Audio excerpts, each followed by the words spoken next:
Good evening, I'm Bria Stiff. And I'm Sutton Young. Welcome to Pirate Pregame as the East Carolina Pirates face off against the Georgia State Panthers this Saturday in the Peach State. The Pirates finally took the gridiron on Saturday for the first time in almost 10 months. However, it was a game that the Pirates want to quickly forget about. They lost to UCF on Saturday by a score of 51-28. However, they did cover the 27-point spread Vegas had for the game. Holton Ahlers threw for 215 yards and 3 touchdowns, which were caught by C.J. Johnson and Tyler Snead. Darius Penix recorded both a passing and a rushing touchdown. This was a competitive game for a quarter and a half until UCF quarterback Dylan Gabriel lit up.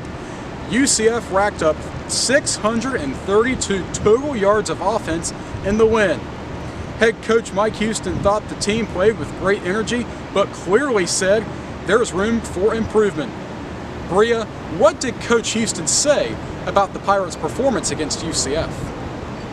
Yes, Sutton. After a tough loss to UCF, who is one of the best teams in the AAC and a nationally ranked team, Coach Houston emphasized the need for continuous improvement.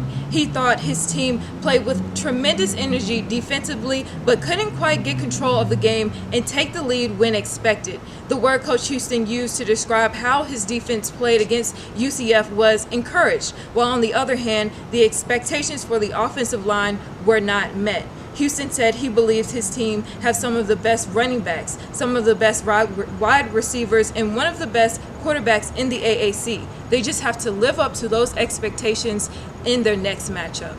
The team certainly does have some good offensive weapons. Bria, thank you. The last time the Pirates played in Atlanta was on January 1st, 1992, in the 1992 Peach Bowl.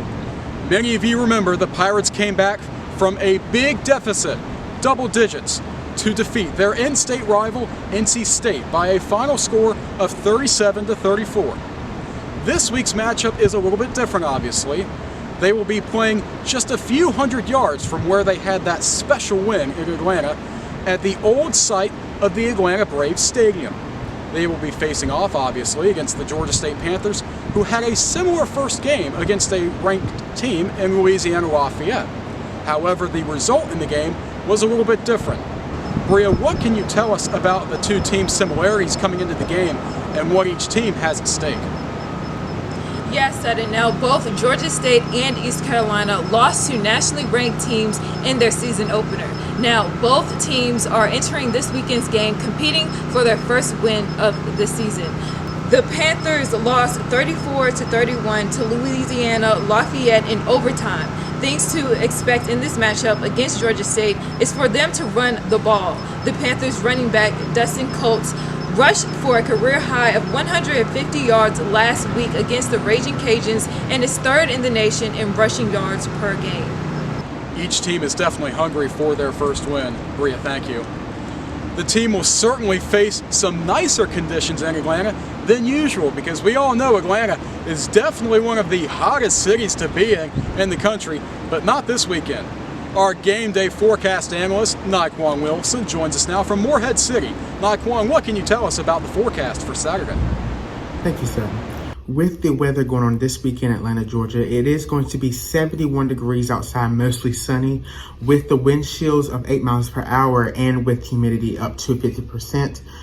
With the football players, they will be experiencing some cooler, crisp air.